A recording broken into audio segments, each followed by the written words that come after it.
मेरे प्यारे दोस्त, मैं आज विज्ञान के चैप्टर नंबर 3 धातु एवं अधातु के से एमसी क्वेश्चन लेके आई हूँ। चैप्टर नंबर 1 और चैप्टर नंबर 2 मैंने आगे पढ़ा दिया है। उसकी जो लिंक जो है वो डिस्क्रिप्शन में दी हुई है। उसी के आधार पे आप जाके चैप्टर 1 और 2 के जो इम्पोर्टेंट एमसी क्वेश्चन है, जो इम्पोर्टेंट एमसी क्यू क्वेश्चन है, वो आप लोग जाके वहाँ पढ़ सकते हैं, जिसमें आपको 10th के बोर्ड के एग्ज़ाम में अच्छे से अच्छे स्कोर आप कर सकते हो। ठीक है, तो ज़्यादा देर ना करते हुए अब हम लोग चलते हैं क्वेश्चन नंबर 1 की तरफ। चैप्टर नंबर 3 धातु एवं अधातु से। ठीक है, तो क्वेश्चन नंबर 1 है, शीशा और टीन की मिश्र धातु को कहते हैं। शीशा और टीन की मिश्र धातु को क्या कहते हैं? ठीक है, सोल्डर, दूसरा स्टील, तीसरा गन मेटल, चौथा उपधातु। इसका जो करेक्ट आंसर है वो हो जाएगा सोल्डर। याद रखिएगा, शीशा और टीन की मिश्र धातु को सोल्डर कहते हैं। ठीक है, अब हम लोग चलते हैं अपने नेक्स्ट क्वेश्चन पे, जो कि आपका दिया गया है। ग्रेफाइट होता है, ग्रेफाइट क्या होता है? पहला विद्युत का कुचालक, दूसरा विद्युत का सुचालक, तीसरा दोनों कुचालक या सुचालक, या चौथा इनमें से कोई नहीं। इसका करेक्ट आंसर होता है विद्युत का सुचालक। ग्रेफाइट सुचालक मतलब होता है ना, जिसकी विद्युत की तरंगे होती है ना, उसमें जाती है तो करंट वरेंट लगता है ना, तो उसको जिसमें विद्युत की तरंगे जो होती है वो प्रवाहित हो, क्या हो, उसमें प्रवाहित हो, उसी को सुचालक कहते हैं। ठीक है, और कुचालक मतलब जैसे लकड़ी है, लकड़ी में अगर हम लोग विद्युत की मतलब लाइन लग जाए और विद्युत उसमें प्रवाहित करें तो वो उसमें करंट लगता नहीं है, सूखी लकड़ी में। लेकिन याद रखना, सूखी में, लेकिन गीली हो तो उसमें करंट आने की संभावनाएं रहती हैं। ठीक है, तो जिसमें करंट लगता हो, आता हो, मतलब उसमें करंट का फ्लो है वो हो रहा है, वो विद्युत का सुचालक कहलाता है। जिसमें फ्लो नहीं है, जिसमें करंट्स नहीं आते हैं, उसको विद्युत का कुचालक कहते हैं। जैसे आपका रबड़ हो गया, ठीक है, प्लास्टिक का कोई सामान हो गया, वो सब का कुचालक होता है। तो इसका करेक्ट ग्रेफाइट क्या है? विद्युत का सुचालक है। क्या है? विद्युत का सुचालक है। चलो तो हम चलते हैं क्वेश्चन नंबर 3 पर। ठीक है, तो क्वेश्चन नंबर 3 में अधिकतर धातुओं के ऑक्साइड होते हैं। अधिकतर धातुओं के ऑक्साइड होते हैं कैसे? अम्लीय, दूसरा उदासीन, तीसरा क्षारकीय, या चौथा इनमें से कोई नहीं। इसका जो करेक्ट आंसर आपका हो जाएगा क्षारकीय। क्या हो जाएगा? क्षारकीय जो है अधिकतर धातुओं के ऑक्साइड का होता है। ठीक है, चलते हैं इसी श्रेणी में हम लोग नेक्स्ट क्वेश्चन पे। क्वेश्चन नंबर 4, निम्नलिखित में से कौन से सबसे अधिक अभिक्रियाशील धातु है? धात लिखा है पे तुम लोग धातु कर देना। ठीक है, धातु। निम्नलिखित में से कौन सबसे अधिक अभिक्रियाशील धातु है? पहला Mg, दूसरा Ca, तीसरा Na, चौथा K। ठीक है, तो इसका करेक्ट आंसर हो जाएगा K। क्या इसका करेक्ट आंसर हो जाएगा? K हो जाएगा। अधिक क्रियाशील धातु कौन सी है? K आपकी हो जाएगी। चलते हैं नेक्स्ट क्वेश्चन की तरफ। ठीक है, जो कि आपका है 5वां। इनमें से कौन अधातु होते हुए भी चमकीला होता है? अधातु होते हुए भी कैसा है? चमकीला है, मतलब शाइनिंग कर रहा है आपका। ठीक है, तो पहला है कार्बन, दूसरा है ब्रोमीन, तीसरा है आयोडीन, या चौथा इनमें से कोई नहीं। तो करेक्ट आपका आंसर हो जाएगा वो है आयोडीन। ठीक है, कौन सा है? आयोडीन। यह धातु है और ये कैसा होता है? आपका चमकीला भी होता है। तो हम लोग चलते हैं नेक्स्ट क्वेश्चन के साइड में। ठीक है, जो कि आपका क्वेश्चन नंबर 6, विद्युत अपघटनी परिष्करण में अशुद्ध धातु को बनाया जाता है। विद्युत अपघटनी परिष्करण में अशुद्ध धातु को बनाया जाता है। पहला है एनोड, दूसरा है कैथोड, तीसरा है अपघट, या चौथा है इनमें से कोई नहीं। इसका करेक्ट आंसर जो हो जाएगा वो हो जाएगा एनोड। क्या इसका करेक्ट आंसर हो जाएगा? वो हो जाएगा एनोड हो जाएगा। ठीक है, चलते हैं हम लोग अपने नेक्स्ट क्वेश्चन की तरफ, जो कि है क्वेश्चन नंबर 7वां। क्या है क्वेश्चन नंबर 7वां? किस रासायनिक यौगिक को गर्म करने पर प्लास्टर ऑफ पेरिस प्राप्त किया जाता है? प्लास्टर ऑफ पेरिस किसको गर्म करने से प्राप्त होता है? ठीक है, इसके ऑप्शन है, पहला है विरंजक चूर्ण, दूसरा है जिप्सम, तीसरा है चूना पत्थर, चौथा है कच्चा चूना। इसका करेक्ट आंसर हो जाएगा वो है आपका जिप्सम। ठीक है, प्लास्टर ऑफ पेरिस किसको गर्म करने पे मतलब प्राप्त होता है, तो जिप्सम को। ठीक है, चलते हैं नेक्स्ट क्वेश्चन पे, जो कि है आपका क्वेश्चन नंबर 8वां। निम्नलिखित में से किसे चाकू से काटा जाता है, किसे चाकू से काटा जाता है? पहला है सोडियम, दूसरा कैल्शियम, तीसरा कॉपर, चौथा है आपका आयरन। इसका करेक्ट आंसर आपका जो जाएगा वो है सोडियम। सोडियम को हम लोग चाकू से काट सकते हैं। ठीक है, अब चलते हैं हम लोग नेक्स्ट क्वेश्चन पे, जो कि है आपका 9वां। सबसे अधिक सक्रिय धातु है, सबसे अधिक सक्रिय धातु है, उसका ऑप्शन से पहला है पोटेशियम, दूसरा है सोडियम, तीसरा है लोहा, चौथा है तांबा। इसका करेक्ट आंसर हो जाएगा पोटेशियम। क्या हो जाएगा इसका करेक्ट आंसर? पोटेशियम। अब चलते हैं हम लोग नेक्स्ट क्वेश्चन पे, जो कि है आपका क्वेश्चन नंबर 10। लोहा एवं इस्पात को जंग से सुरक्षित रखने के लिए उन पर किस धातु की पतली परत चढ़ाई जाती है? लोहा इस्पात को जंग से सुरक्षित, देखते हो लोहे को कोई भी आपके यहाँ सामान आता है तो उसमें से जंग लग जाती है ऊपर से पूरी इस पे सतह पे, तो हम लोग वो लोहे वाला जो साफ करने वाला एक मार्क तरह आता है ना, उससे हम लोग उसको साफ करते हैं। ठीक है, तो यहाँ कहा है कि अगर हम लोग को कोई भी लोहे का सामान लेना है, इस सुरक्षित इस पे किस धातु की पतली परत चढ़ाई जाएगी, वो मतलब मतलब हम लोग को अच्छी तरीके से वो लंबे समय तक टिका रहे लोहा। ठीक है, तो वो है आपका पहला ऑप्शन है तांबा, दूसरा है चांदी, तीसरा है सोना, चौथा है जिंक। इसका करेक्ट आंसर जो है वो जब आपका हो जाएगा जिंक। ठीक है, याद रखिएगा, लोहा पे जंग लगने पे सुरक्षा करने के लिए इस पे जिंक धातु की परत चढ़ाई, किस भी धातु की परत चढ़ाई जाए, जिंक धातु की परत चढ़ाई। कौन सा धातु कमरे के ताप पर द्रव होता है? कौन सा धातु कमरे के ताप पर द्रव होता है? पहला है ब्रोमीन, दूसरा है पारा, तीसरा है तांबा, चौथा है एल्यूमिनियम। इसका करेक्ट आंसर जो हो जाएगा वो है आपका ब्रोमीन। क्या हो जाएगा? ब्रोमीन जो है कमरे के ताप पर आपका द्रव हो जाता है। अब चलते हम लोग नेक्स्ट क्वेश्चन, जो कि आपका क्वेश्चन नंबर 12 है। बॉक्साइट निम्नलिखित में से किस धातु का अयस्क है? बॉक्साइट निम्नलिखित में से किस धातु का ऑक्साइड है? पहला है मैग्नीशियम, दूसरा है सोडियम, तीसरा है एल्यूमिनियम, चौथा है बेरियम। चौथा क्या है आपका? बेरियम है। तो इसका करेक्ट आंसर जो आपका हो जाएगा वो है आपका एल्यूमिनियम। क्या हो जाएगा आपका करेक्ट आंसर? एल्यूमिनियम आपका हो जाएगा। ठीक है, तो देखो यहाँ पे आपको अयस्क के बारे में दिया गया है। ठीक है, अयस्क, अयस्क क्या होता है? अयस्क को इंग्लिश में ORES ऑर्स भी कहा जाता है। जिस खनिज से किसी धातु को प्रचुर मात्रा में कम व्यय पर आसानी से प्राप्त किया जा सके, मतलब खनिज से किसी धातु को प्रचुर मात्रा में, मतलब अत्यधिक मात्रा में, कम पैसे में, कम व्यय में उसको आसानी से हम लोग प्राप्त कर सकते, तो उस खनिज को, उस विशिष्ट धातु का अयस्क कहा जाता है। जैसे एल्यूमिनियम और बॉक्साइड। ठीक है, एल्यूमिनियम और बॉक्साइड ये जो है आपके अयस्क है। लेकिन इसमें खनिज भी है, खनिज के बारे में भी आप लोग जान लीजिए। देखो ऐसे एग्जाम में पूछता है कि अयस्क और खनिज में क्या अंतर है, इन दोनों में अंतर पूछता है। किसमें किसमें? अयस्क और खनिज में जो है आपका अंतर पूछता है। ठीक है, तो ये एग्जाम की दृष्टि से बहुत है उपयोगी क्वेश्चन और है।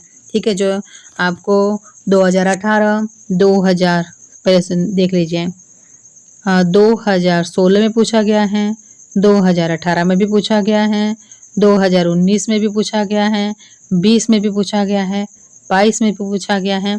तो मैं भी पॉसिबल है कि ये क्वेश्चन जो है आपको इस आप लोग के एग्ज़ाम में 2025 के एग्ज़ाम में एकदम आपको ये क्वेश्चन मिले। ठीक है, तो एकदम इम्पोर्टेंट है, इसको एकदम अच्छे से आप लोग पढ़ लीजिएगा। ठीक है, बॉक्साइट निम्नलिखित में किस धातु का अयस्क है? तो वो है आपका एल्यूमिनियम है। क्या है? एल्यूमिनियम है। तो अब चलते हैं क्वेश्चन नंबर 13 पे। सबसे अधिक तन्य धातु कौन है? सबसे अधिक तन्य धातु कौन है? पहला है एल्यूमिनियम, दूसरा है तांबा, तीसरा है चांदी, चौथा है सोना। इसका करेक्ट आंसर हो जाएगा वो है आपका सोना।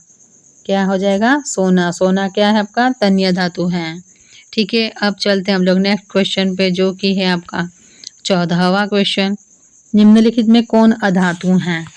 निम्नलिखित में कौन अधातु हैं? तो इसके जो ऑप्शन है वो है, पहला है Fe, दूसरा है C, तीसरा है Au, चौथा है Al। इसका करेक्ट आंसर जो है वो आपका हो जाएगा सी। क्या हो जाएगा? सी। सी क्या है आपका? एक अधातु है। अब हम लोग चलते हैं नेक्स्ट क्वेश्चन पे, जो कि है 15वां। कार्बन क्या है? पूछा है कार्बन क्या है? कार्बन क्या है? कार्बन एक अधातु है। कार्बन एक क्या है? अधातु। अभी आपने आगे क्वेश्चन आया था कि इसमें से अधातु कौन सा है। अधातु को हम लोग को ये छांटना था, तो वो था आपका कार्बन था। ठीक है, और यहीं पे उसी क्वेश्चन को थोड़ा घुमा दिया है और कहा है कार्बन क्या है। तो कार्बन क्या आपका? अधातु है। तो इसको थोड़ा ध्यान दे दीजिएगा। ठीक है, याद कर लीजिए, कार्बन अधातु है या अधातु कौन सा है? तो कार्बन है। चलते हम लोग नेक्स्ट क्वेश्चन पे, जो कि आपका क्वेश्चन नंबर 16 है। निम्नलिखित में से धातु कौन सी है? निम्नलिखित में से धातु कौन सी है? पहला है आयरन, दूसरा है कॉपर, तीसरा है एल्यूमिनियम या चौथा है उपरोक्त सभी। तो देखो, धातु, आयरन भी आपकी धातु है, कॉपर भी आपकी धातु है, एल्यूमिनियम भी धातु है। ये तीनों धातु है। ठीक है, तो इसका करेक्ट आंसर जो है वो आपका हो जाएगा उपरोक्त सभी। क्या हो जाएगा करेक्ट आंसर आपका?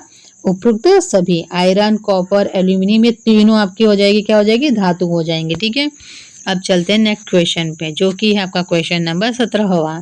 शुद्ध रूप में धातु की सतह कैसी होती है? शुद्ध रूप में धातु की सतह कैसी होती है? पहला है चमकदार, दूसरा है रंग बिरंगी, तीसरा है भद्दी, चौथा है पतली। तो ये तो कॉमन सेंस वाला क्वेश्चन है, एकदम आसान है कि शुद्ध रूप में धातु की सतह कैसी होनी चाहिए। शुद्ध रूप होगा तो उसका चमकदार ही सतह होगी। कैसी होगी? चमकदार सतह होगी। शुद्ध रूप में धातु की सतह कैसी होती है? चमकदार होती है। ठीक है, नेक्स्ट क्वेश्चन पे चलते हैं, जो कि है आपका 18वां क्वेश्चन। ब्रोमीन अधातु की अवस्था होती है। ब्रोमीन अधातु की अवस्था होती है, मतलब ब्रोमीन अधातु है। ओके, इसकी अवस्था कैसी होती है? पहला है द्रव, दूसरा है गैस, तीसरा है ठोस, चौथा इनमें से कोई नहीं। आगे मैंने क्वेश्चन ये बताया था ब्रोमीन के बारे में, कौन कैसी होती है इसकी अवस्था? द्रव में होती है। द्रव मतलब लिक्विड फॉर्म में होती है। आपको अभी क्वेश्चन आगे आया था कि कमरे के मतलब जो टेम्परेचर होता है कमरे का, उसमें मतलब कौन सी जो धातु है वो लिक्विड फॉर्म में रहती है। तो कौन सी रहती है? आपकी ब्रोमीन रहती है। याद रखिएगा, ब्रोमीन ब्रोमीन जो है यह धातु है, ये द्रव में रहती है। इसमें कमरे के नेचुरल टेम्परेचर में भी वैसे ही रहती है। ठीक है, नेक्स्ट क्वेश्चन पे चलते हैं, जो कि आपका 19वां है। ठीक है, कार्बन का कौन सा अपरूप अधिक कठोर होता है? कार्बन का कौन सा अपरूप अधिक कठोर होता है? पहला है हीरा, दूसरा है ग्रेफाइट, तीसरा है कोयला, चौथा है काजल।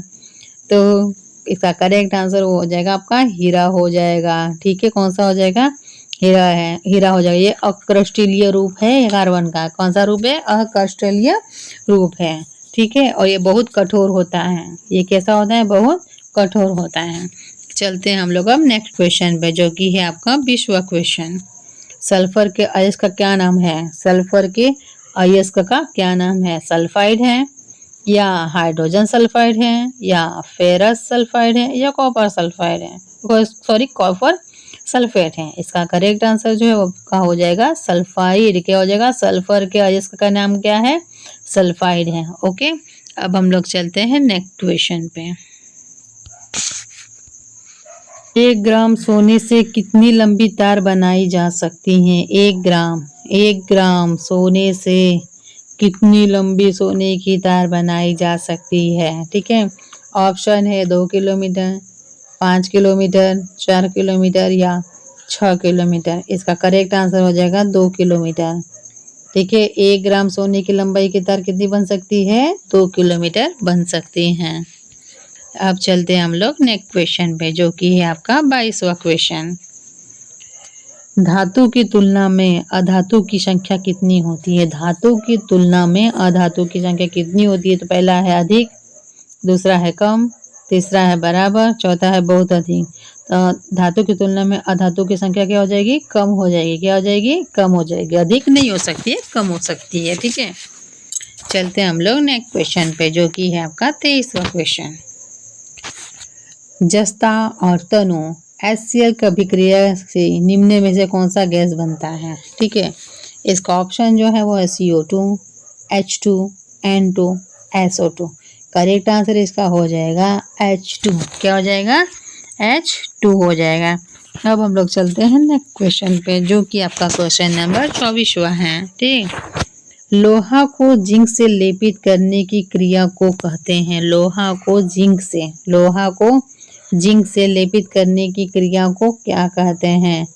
संक्षारण, पानी चढ़ाना, गैल्वेनीकरण या विद्युत अपघटन। इसका करेक्ट आंसर है गैल्वेनीकरण। ये एग्जाम की दृष्टि से बहुत इंपॉर्टेंट लग रहा है ये क्वेश्चन, क्योंकि जब भी मैं देख रही हूँ बहुत बार बार ये क्वेश्चन मतलब रिपीटेड होते मुझे नजर आ रहा है। ठीक है, इसलिए इम्पोर्टेंट है। क्या कहा है? गैल्वेनीकरण, लोहा को जिंक से लेपित करने के लिए। लोहा के ऊपर जिंक क्यों लगाया था? अभी मैंने नेक्स्ट क्वेश्चन में बताया था, क्या जो अभी चला गया उसमें, कि लोहा को जिंक से लेपित करने से क्या होता है? लोहा पर क्या नहीं होता है?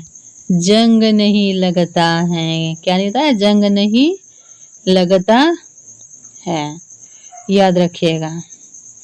अब हम लोग चलते हैं नेक्स्ट क्वेश्चन पे, जो कि आपका 25वां क्वेश्चन। हीरा का गलनांक तथा क्वथनांक होते हैं। हीरा का गलनांक तथा क्वथनांक होता है निम्न, उच्च, मध्यम या इनमें से कोई नहीं। ठीक है, तो हीरा का गलनांक तथा क्वथनांक उच्च होते हैं। कैसे होते हैं? उच्च मतलब हाई लेवल का होता है। ठीक है, चलते हैं नेक्स्ट क्वेश्चन पे, जो कि आपका क्वेश्चन नंबर 26वां। भूप्रॉपर्टी में स्वतंत्र अवस्था में पाई जाने वाली धातु निम्नलिखित में से कौन सी है? भूप्रॉपर्टी, तो मेरा ये थोड़ा भूगोल की तरफ जा रहा है। भूप्रॉपर्टी जो होती है ना, पृथ्वी की सतह होती है ऐसे करके ना, समझिए ये 3 सतह होती है। ठीक है, तो नीचे वाली सतह को यहाँ पे क्रोड कहते हैं। ठीक, यहाँ के जो उसको कहते हैं मेंटल, और ऊपरी सतह को हम लोग कहते हैं भूप्रॉपर्टी। क्या कहते हैं? भूप्रॉपर्टी। तो यही पूछा है कि स्वतंत्र अवस्था में भूप्रॉपर्टी, ये जो पृथ्वी के सतह में जो भूप्रॉपर्टी है ना, उसमें कौन सी धातु जो है ना वो पाई जाती है, एकदम स्वतंत्र रूप में जो पाई जाती है वो।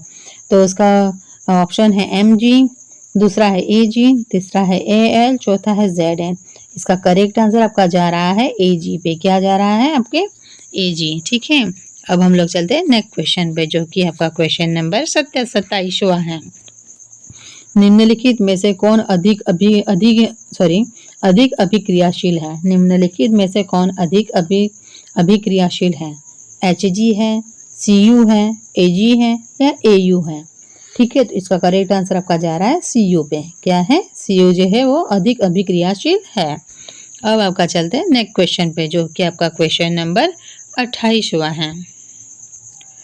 विद्युत अपघटन में इलेक्ट्रॉन मुक्त होते हैं। विद्युत अपघटन इलेक्ट्रॉन मतलब कैसे मुक्त होते हैं उसके बारे में बताना है। ठीक है, तो पहला है कैथोड, दूसरा है एनोड, तीसरा है कैथोड तथा एनोड दोनों या इनमें से कोई नहीं है। इसका करेक्ट आंसर जो हो जाएगा आपका हो जाएगा एनोड। क्या हो जाएगा इसका करेक्ट आंसर?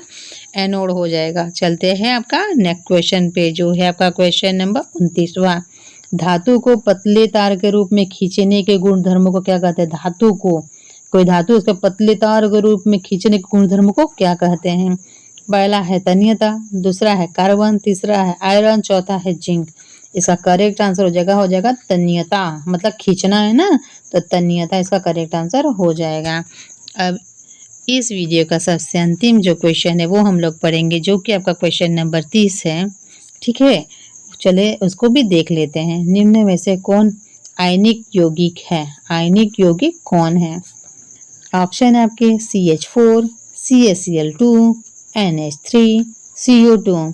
इसका करेक्ट आंसर आपका जो होगा CaCl2। ठीक है, तो मैंने जो है चैप्टर नंबर 3 के धातु एवं अधातु चैप्टर से 30 क्वेश्चन MCQ लेवल के लेके आई थी, जो एग्जाम के दृष्टि से वेरी इंपॉर्टेंट है। आपको ये क्वेश्चन बहुत मतलब एग्जाम में, बोर्ड की एग्जाम में बहुत यूजफुल रहेंगे। ठीक है, तो चैप्टर नंबर मैंने फर्स्ट और चैप्टर नंबर 2 के भी मैं ऐसे MCQ क्वेश्चन लेके आई हूँ, तो वह उसकी लिंक जो है मैं डिस्क्रिप्शन में दे दूँगी, जिससे आप उसको भी देख लेंगे जिन लोगों ने नहीं देखा है। ठीक है, जाके देख लीजिएगा। और आपको मेरा वीडियो अच्छा लगे हो तो ज़रूर इसको शेयर कीजिए अपने दोस्तों में, कि उन लोग भी इसका लाभ ले सकें, एग्ज़ाम में अच्छा स्कोर कर सकें। और इसको कमेंट करें कि हाँ आपको मेरा वीडियो कैसा लग रहा है। फिर इसको आप लोग सब्सक्राइब भी कर दीजिए। ठीक है, और सब्सक्राइब करके बेल आइकन अपनी जो है उसको बजाना न भूलें। ओके बच्चों, थैंक यू, बाय बाय।